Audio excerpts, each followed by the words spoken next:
মমতা বন্দ্যোপাধ্যায় তো বলছেন রাষ্ট্রপতি শাসন চলছে, অঘোষিত রাষ্ট্রপতি শাসন। যদি ভারতবর্ষের একটি অঙ্গরাজ্যে যদি ফ্রি অ্যান্ড ফেয়ার ইলেকশন করানোর জন্য যদি এই ধরনের অঘোষিত রাষ্ট্রপতি শাসন করার প্রয়োজন হয়, করা উচিত, প্রয়োজনে ঘোষিত করা উচিত। তার কারণ হচ্ছে নির্বাচন কমিশনের মূল কাজ হচ্ছে ফ্রি অ্যান্ড ফেয়ার ইলেকশন করাতে হবে, বাদবাকি কিছু তার দেখার বিষয় নয়। আজকে বিশ্বদা আমরা প্রশ্ন করতে পারি না, এই প্রশ্নটা তো শাসক দলকে করা উচিত, যে গোটা ভারতবর্ষের বিভিন্ন রাজ্যে একসময় ভায়োলেন্সের ঘটনা ঘটতো ইলেকশনের সময়। বিহারে ঘটতো, বিহারে আমরা ছবি দেখেছি, টিভিতে ভিডিও দেখেছি, একসময় বড় বড় বন্দুক নিয়ে গুলিগোলা চলছে ভোটের সময়। আজকে সেই বিহার সেখান থেকে বেরিয়ে এসে এমন একটি নির্বাচনী পদ্ধতি বা এমন একটি নির্বাচনী প্রসেস তারা উপহার দিয়েছে বিহারের মানুষরা, যে যেখানে কোনো ভায়োলেন্সে কাউকে থাপ্পড় মারার ঘটনা ঘটে না, ঝগড়ার ঘটনা ঘটে না দুই প্রার্থীর মধ্যে। আমরা যদি হিংসাকে রাজনীতি থেকে সরাতে না পারি, তো গোটা ভারতবর্ষ তো অবাক হয়ে তাকিয়ে আছে আমাদের দিকে, ক্যা বাঙ্গাল মে ক্যা হতে, মাঝে মাঝে শুনতে হয় আমাদের। অত্যন্ত স্বাভাবিক, তৃণমূল যদি জেতে, তৃণমূল নিজের কর্মীর বাড়ির সামনে, নিজের বাড়ির সামনে আনন্দ করুক না, কেউ মানা করেনি।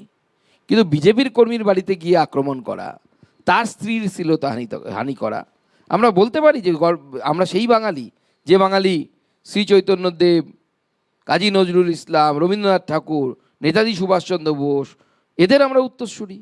দিলীপ ঘোষের আমলের সঙ্গে আপনার আমলের তুলনা বারবার করা হয়।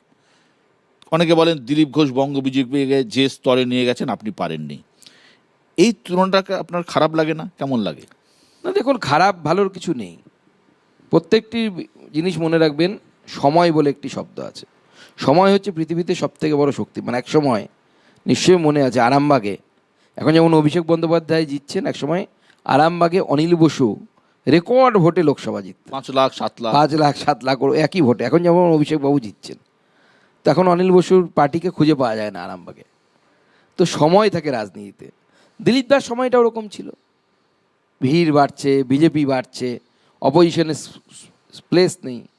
আর আমি যে বিজেপিকে পেয়েছি, সে একদম হেরে যাওয়া, বিমর্ষ, কাঁধ ঝুলে গেছে, শোল্ডার একদম ডাউন হয়ে গেছে, সেই বিজেপিকে পেয়েছিলাম। দুটো তো এক হতে পারে না। দুটোরকে নিয়ে মানে সোর্স মেটেরিয়ালকে নিয়ে আপনি এক জিনিস তৈরি করতে পারেন না। কার্যকর্তারা, কর্মীরাই তো মেন। চচ্চড়ির মশলা দিয়ে বিরিয়ানি রান্না করা সম্ভব না। তবে দিলীপ দা অবভিয়াসলি আমাদের এখনো পর্যন্ত সব থেকে সাকসেসফুল সভাপতি। লোকসভা নির্বাচনের সিটের দিক থেকে দেখতে গেলে, ঠিক সেই রকমভাবে পঞ্চায়েতের সিটের দিক থেকে দেখতে গেলে আমার টেনিউরে সব থেকে বেশি পঞ্চায়েত সিট, 11,000 পঞ্চায়েত সিট আমরা জিতেছি। সম্প্রতি সাংবাদিকদের সঙ্গে কথা বলতে গিয়ে আপনি মন্তব্য করেছেন, এবার কোনো পচা আলুকে আমরা নিচ্ছি না। পচা আলু আপনি কাদের বললেন? দেখুন, পচা আলু বলতে আমি বলেছি তৃণমূল কংগ্রেসের যে বার্ডেন, তৃণমূল কংগ্রেস 74খানা এমএলএর টিকিট কেটেছে, তার মধ্যে 4 জন মন্ত্রী। তো আমি কাদের পচা আলু বলেছি সেটা আপনারা বিশ্লেষণ করুন। তৃণমূল কংগ্রেসে কিন্তু বেশ কিছুকে কেটে বাদ দিয়েছে, তাদেরকে পচা আলু বলবে না ক্যান্সার বলবে তাদের ব্যাপার। তাদের আপনি নেননি? না, আমরা এখনও নিইনি তাদেরকে। আমরা তাদের মধ্যে থেকে যদি কেউ ভালো থাকে, প্রথমে অনেকেই অ্যাপ্রোচ করেছিলেন দাঁড়াতে চান বলে, আমরা পরিষ্কার বলছি টিকিট ফিকিট হবে না। টিকিট বাদ দিয়ে অন্য কিছু বললে তারপরে আসুন। টিকিট ভারতীয় জনতা পার্টির যে সমস্ত কর্মীরা, যে সমস্ত নেতৃত্ব বিগত দিনে শত অত্যাচার সহ্য করেও 21-এর পর যারা টিকে আছেন, যারা পার্টিতে থেকেছেন, তাদেরকেই টিকিটের ক্ষেত্রে আমরা ভাবব।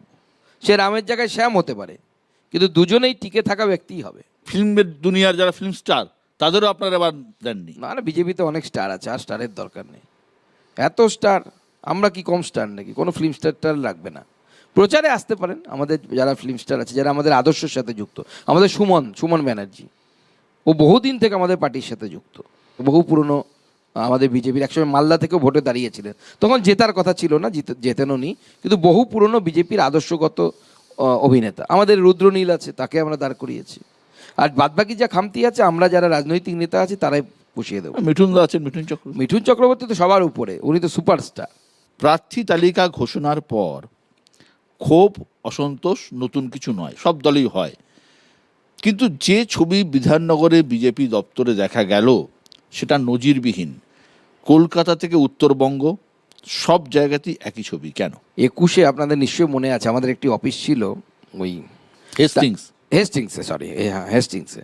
তো হেস্টিংসের সামনে যে ধরনের টায়ার জ্বালানো থেকে শুরু করে ঘটনা ঘটেছিল, তার তুলনায় এবার বিজেপির অফিসের সামনে বা বিজেপির কোনো জেলা অফিসে বিক্ষোভ অত্যন্ত কম। মিনিমাম একটু তো হবেই, কারণ এক একটি সিটে 5 জন করে 6 জন করে, কোনো কোনো সিটে 10 জন 15 জন তারা টিকিটার্থী, অর্থাৎ তাদের টিকিট দাবিদার। চাই, দাবিদার, তারা টিকিটের দাবিদার। তো স্বাভাবিকভাবে তাদের মধ্যে একজন পাবেন, একজন পেলে পরে অন্যান্য জনের মন খারাপ হবে। এবং যদি বিজেপি স্ট্রং জায়গা হয়, শক্তিশালী জায়গা হয়, যে নেতা পাচ্ছেন এবং যে নেতা পাচ্ছেন না, এর পেছনে যদি 10 জন লোক থাকে, এর পেছনেও 10 জন লোক আছে, সেই 10 জন লোক এসে তো একটু মন খারাপ করবে, কিন্তু সব মিটে যায় বা মিটে গেছে বলা ভালো, বেশিরভাগটাই মিটে গেছে। দু এক জায়গায় এখনও একটু মন কষাকষি আছে, সেটা কিছুদিনের জন্য থাকবে। দেখবেন 2 দিন পর থেকে সব একসাথে কাঁধে কাঁধ মিলিয়ে নেমে যাবে, কারণ আমাদের সকলের সকল সিটে প্রার্থী হচ্ছে পদ্মফুল, তাকে জেতাতে হবে। পদ্মফুল ছাড়া আমরা অন্য কিছু দেখছি না। এই ক্ষোভ বিক্ষোভ কি ভোট বাক্সে প্রভাব ফেলবে না? আমার মনে হয় ফেলবে না। তার কারণ হচ্ছে বেশিরভাগ ক্ষেত্রে আপনি দেখবেন যে ক্ষোভ বিক্ষোভটা 48 ঘন্টা থেকে 72 ঘন্টা স্থায়ী হয়। এই একই সঙ্গে একটা প্রশ্ন করতেই আমাকে হচ্ছে যে অনেকেই বলছেন একই পরিবারে অনেক টিকিট আপনারা দিচ্ছেন। সিং পরিবারের টিকিট, মানে অর্জুন সিংয়ের পরিবারে, শুভেন্দু অধিকারী শুভেন্দু পেয়েছে 2টো জায়গায়, শুভেন্দুর ভাই পেয়েছে, শুভেন্দু আরেক ভাই এমপি। এটা নিয়েও তো প্রশ্ন উঠছে দলের মধ্যে। দেখুন, ভোটের ক্ষেত্রে আপনাকে মাথায় রাখতে হবে উইনিবিলিটি, অর্থাৎ জেতার সম্ভাবনা সবথেকে গুরুত্বপূর্ণ বিষয়।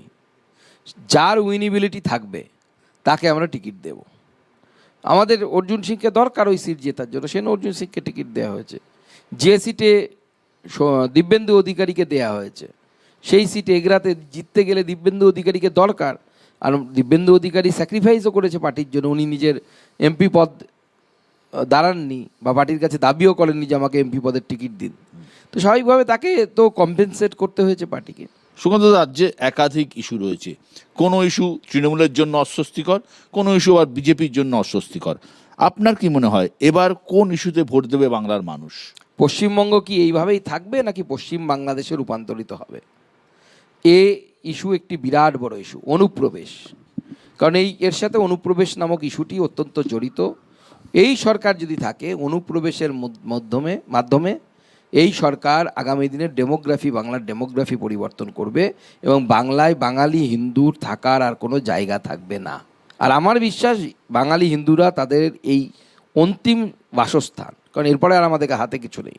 এটাও থাকার কথা ছিল না, 1947 সালে এটা পূর্ব পাকিস্তানে যাওয়ার কথা ছিল। লড়াই করে আমার পূর্বপুরুষ, আপনাদের পূর্বপুরুষ যারা ছিলেন, শ্যামাপ্রসাদ মুখার্জি থেকে শুরু করে, মেঘনাথ সাহা থেকে শুরু করে, ভারত সেবাশ্রম সংঘ, ঠাকুর পরমানন্দ, স্বামী পরমানন্দ, তারা সবাই এর হয়ে গলা ফাটিয়েছিলেন বলে আজকে আমরা এই বাংলার, তৎকালীন কংগ্রেস নেতারাও গলা ফাটিয়েছিলেন। আজকে আমরা এই পশ্চিমবঙ্গে আছি, মুখ্যমন্ত্রী মমতা বন্দ্যোপাধ্যায় মুখ্যমন্ত্রী ওই জন্যই। নাহলে আমি আর উনি দুজনেই উদ্বাস্তু হয়ে কোনো একটি ভারতবর্ষের রাজ্যে হয়তো কাউন্সিলর হয়ে বসে থাকতাম, তার থেকে বেশি হতো না।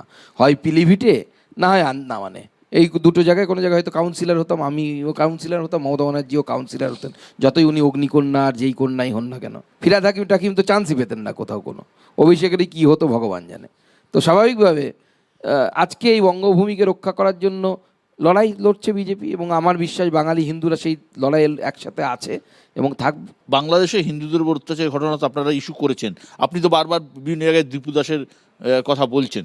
দীপু দাসের ঘটনা তো কোনো বিচ্ছিন্ন ঘটনা বাংলাদেশে ঘটেছে তাই নয়। আপনি দীপু দাসের ঘটনার সাথে আমাদের চন্দন দাস এবং হরগোবিন্দ দাস, ওখানে দীপুচন্দ্র দাস, এখানে হরগোবিন্দ দাস, চন্দন দাস, কি পার্থক্য বলুন তো? দু জায়গাতেই ধর্মীয়ভাবে উন্মত্ত জনতা, তারা তরতাজা কিছু মানুষের জীবন ছিনিয়ে নিল। এই ধর্মীয় উন্মাদনা মানব জাতির পক্ষে অত্যন্ত ক্ষতিকর। কিন্তু শুধু এটাই ইস্যু নয়, তার সাথে আপনাকে আমি বলছি, একটি আপনারা সার্ভে করুন। আমি সব জায়গায় যেটা বলি, আমাদের এই পশ্চিমবঙ্গে দুটো বড় বড় এডুকেশনাল ইনস্টিটিউট আছে যেখানে ইঞ্জিনিয়ারিং পড়ানো হয়।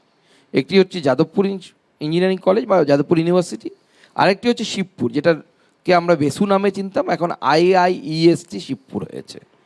বিগত 10 বছরের বিভিন্ন স্ট্রিমের প্রথম 10 জন ছাত্রের বা ছাত্রী যারা হয়েছেন, যারা টপার্স এক কথায় বলি যাদেরকে আমরা, তাদের নাম বের করুন তো, তাদের হায়ার অ্যাওয়ার্ডস বের করুন তো, কোথায় আছে তারা? কেউ পশ্চিমবঙ্গে আছে? কেউ পশ্চিমবঙ্গে একটা বড় চাকরি করেছেন? কত শতাংশ তারা পশ্চিমবঙ্গে থাকতে পারছে নিজের মা বাবাকে নিয়ে, সঙ্গে নিয়ে? নেই। কেউ সাউথ ইন্ডিয়ায় গিয়ে ইডলি ধোসা খাচ্ছে, কেউ গুজরাটে গিয়ে খাপড়া ফাপড়া খাচ্ছে, আর কেউ দিল্লির পাশে গুরগাঁওয়ে গিয়ে ছোলা বাটোরা খাচ্ছে। মাছ ভাত জোটে না মাঝে মাঝে তাদের। আপনি বলছেন তার মানে ধর্ম এবার ইলেকশন একটা বড় ফ্যাক্টর হবে? ধর্মীয় উন্মাদনা, ধর্মীয় হিংসা, পশ্চিমবঙ্গে প্রতিনিয়ত ছোট ছোট এই ধরনের ধর্মীয় হিংসা হচ্ছে, এবং সেক্ষেত্রে প্রতি ক্ষেত্রেই ভিকটিম সো কল্ড আমাদের সংখ্যাগুরু সমাজ আমরা যাদেরকে মানি, সেই হিন্দু সমাজ।